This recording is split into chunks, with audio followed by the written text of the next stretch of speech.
Managers are done, folks. And Gen Z, they're not interested in doing the job either. It's this article we're going to be looking at today from Fast Company is really highlighting what we're up against in the business world right now. The fact that managers have been asked to do near Herculean, efforts over the last 5 years, as the entire workplace has been turned on its head. And they're at a breaking point now, especially, right? What are companies doing? They're cutting middle managers. And no one should be surprised that when Gen Z is looking up at all of the crap that the middle managers and senior management have had to go through over the last years, they're looking at it and saying, nah, I pass. I'm good. I just want to do what I got here. Again, for those that don't know, I'm a business coach that works out of West Michigan. I come here live pretty consistently and share information I share with my clients, and I hope to earn your subscription today. So let's get into this here because it's something that I'm seeing with a lot of my clients, and it's also something that I'm seeing with those individuals that I work with that are employees. I work with, at least on a mentorship side, with quite a few Gen Z folks, helping them navigate the business world. And this comes up a lot. They're like, why would I want to go and be a manager? Yeah, the pay is nice, but man, the life is miserable. So let's look into this here. Managers are not okay. That's that, yeah, 100%. Why we're heading into a manager crash in 2025. Links to this article is going to be in the description, so be sure to go check that out. And they've got some new research, which we're going to get into. I love the picture here from Pixabay.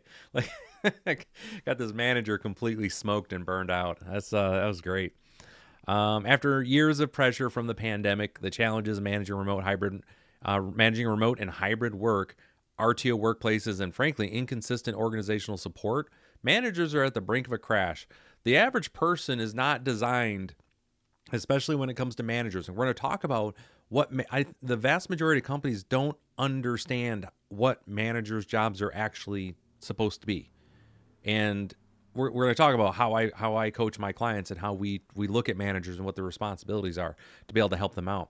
But they've been smoked for this last bit and abused. Of course, they're ready to break, and they have been breaking on a very high level. Folks have had enough. Now, the coming manager collapse is kicking off a vicious cycle for organizations. As managers struggle, Gen Z sees the toll of the job and they're like, I'm out. I want nothing to do with this. I'm just going to keep doing this job here and I'll do a side hustle to make extra cash. They're like, I want nothing to do with this crap, which means less managers, more pressure on those managers, which is going to have more burnout. I mean, I think Walmart, they just threw a monster raise at their mid-level managers. Like the mid-level managers, like regional folks, they just gave them a ton of cash because their work or job is awful to be able to come in, what they have to do. But you can only throw so much money at the problem before people that's enough and you can't make it better. And that goes for every job. So let's take a look at here. At the same time, several years of manager layoffs have left fewer people, as we talked about on the responsibilities. 2023 alone, middle managers made up 1/3 of layoffs. 1/3. And when you understand what middle manager's job is to do, that is where burnout's getting worse, but also where the working environment for senior leaders, as well as the actual issue that you have with employees, it gets even worse, right? When you cut out managers, there's all sorts of things that spiral from there. And so TLDR on managers, their responsibility is to manage resources, right? Managing. They're not, and when you understand, we're going to get into what the resources they're actually supposed to manage, you'll see why they're burning out. All right, new research from the organization's individuals, again, Mequilibrium, all right, shows just how deep the shortage could become. In addition to higher expectations for their performance, managers experience a 59% higher emotional demands than their team members. They often face elevated risk and isolation, being 12% likely to 12% less likely to receive support when they need it. Yeah, because as someone who was a middle manager for a long time, man, the boss has got their own problems they're dealing with, and they're like, "Yo, just suck it up." Like that's what you get, which isn't correct when you talk about what they're supposed to be doing there. So we got a comment in here. Just want to get retribution for creating an economy without inherent reward for hard work. Upward mobility is scaled by networking. Absolutely. A lot of people are too busy working to have time to effectively network, especially the supporting family. Yeah, 100%. I see that for sure. Thank you for adding that in there. There's an awful lot of, and I have another video on the importance of networking, what you have to do with that too. But in this case, when it comes to the managers, I want to go a little bit more, and then we're going to get into how I actually talk about these things with folks here. And again, the risk precursors to burnout. And then UKG has found that almost half of middle managers would likely quit within the year due to stress. They're just burned out. They don't have enough. Organizations can't attain their goals for growth without resilient managers. Employers who don't feel supported by the managers are 4 times as likely to quit their jobs. Like, folks want to quit. And if you remember what I had on my video a couple days ago, it was specifically about people quit when they don't feel they have control over their work life or in their personal life. People quit because they want to get control over that. And what's happened in the last 5 years with middle management, as senior management has had to keep adjusting to the changes in the economy and everything has gone, the amount of control that managers, mid-level managers, has shrunk more and more to the point where there really isn't much control over what they have. They just have to sit there and take it, which causes burnout, which means they're going to be quitting. Okay. And then we're going to work into some of that here, but then let's say they do burn out. And this is part of that. When I was reading this, I was like, I get it. I get it here. Gen Z says no thanks to people. Hey, there's going to be a job opening. Would you like to get that? 72% of Gen Z respondents would choose an individual route to progression over managing others. 69% say middle management is too high stress and a low reward. And it's not Gen Z. CNBC reports 42% of U.S. workers said they would turn down a promotion. So again, go check out this article, folks. Give it a full read. It's at Fast Company. Links in the description. And I'll just put this out here very clearly. Folks don't understand what to do with managers. Managers' responsibility is translation. That's what they do. They are translating the goals and objectives from senior management. They have to then translate that into information and direction and goals for themselves and their teams. And what they do is they take that information and then they manage resources, which has to do with personnel, equipment, and time. And information flow is in there as well. So these managers are having to juggle this constantly. And one of the things that you'll see with managers and with management, you require consistent, stable, and set of processes and routine to be able to basically be able to manage things, right? To be able to coordinate things effectively.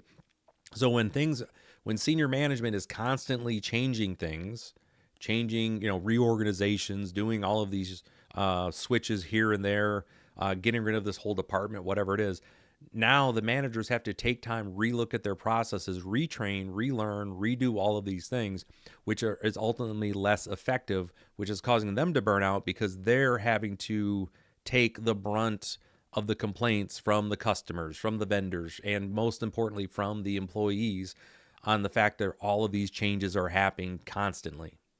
So one of the things that I talk to my clients about consistently is we're going to work on a process and we're going to set the process up and then we're going to let it spin and run and marinate for multiple months. We're going to learn on it and make smaller tweaks on things that we absolutely need to make tweaks on, but we're not going to overhaul stuff for a while until we have enough data to support changes. We're just not going to be in a constant state of change.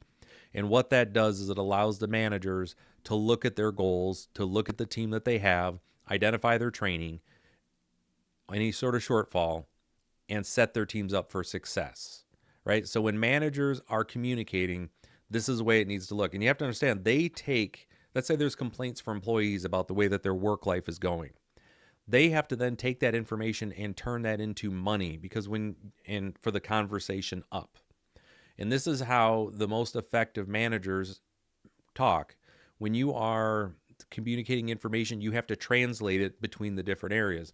So when people are complaining about their work life and things that are going on, in order for managers to be able to express how to get effective changes done through management, through the leadership, they have to translate that into time, into money, right? Because it's always money up because the senior management, they're looking at the overall budget and finances. So they're making capital decisions. So you always have to translate it into money. When managers are talking amongst themselves on how to manage their teams and equipment, they're always doing resources. Hey, I need to get this conference room on this day to be able to do this. Hey, I need this forklift next week on Tuesday to do this work. Hey, we need to get additional people here. It's resources. But anytime that you are talking about the benefits and things that you want to do for a company to make things better, it's always talking in the framework of how it's going to help people do their job better. So it's always people down, right? In the communication flow. And managers, when you are having to translate this constantly, that's where you see the stress level come up and having to refigure out, now I've got to redo all these resources and re-coordinate this stuff. Now I have to figure out how to communicate from the bosses that they cut this department, how it's actually going to make our work life better. Really? And then I need to be able to convince the boss that I need to get new office furniture or new computers for my team so they can do the new job that came down. I have to put that together in the form of some sort of dollar calculation so it can get into a budget, so it can be approved as an expenditure, and then be able to show what the return on investment is going to be, or how it's going to reduce the expense, things like that. And that's what I mean. So if you were to manage, this is what we're asking middle managers to do, folks.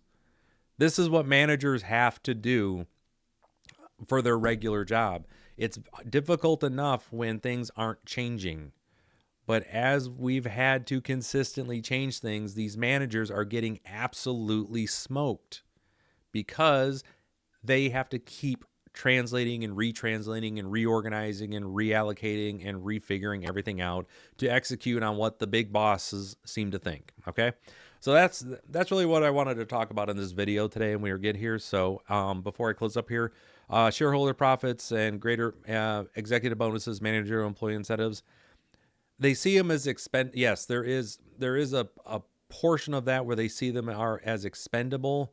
But I want you to look at it from always when they make those decisions. So when they make those decisions, they are looked at from a budget line. When it comes to managers, they constantly are looking at what do they need for resources. So when you talk about, at the higher level, they have to make cuts on certain things, and yes, they're expendable. Which I don't really like looking at it that way, but I understand what you're saying. But when it comes to these, again, when the small and medium-sized businesses that I work with, they don't know how to effectively utilize their teams, which is where I come in and help them understand like why they need to work on this process to better utilize and stop making all these changes to let your team have a chance to learn and really get effective with the work that you're doing, and then find those efficiencies rather than constantly changing. Okay. But yeah, with the larger companies, the multinationals and the big boys, yeah, they know they can hire anybody at any time and not have any worries because they can afford to pay the most. So yeah, absolutely, where they have the expendable. But anyways, this really want to talk about today was just, so thank you for jumping on the chat. I appreciate it. It's always good to hear from you guys. So with that, if you'd like to learn more about how I help small and medium-sized businesses grow faster than I ever thought possible, go check out summitbusinessguides.com. Hopefully I earned your subscription today. Take care, and I will see you next time.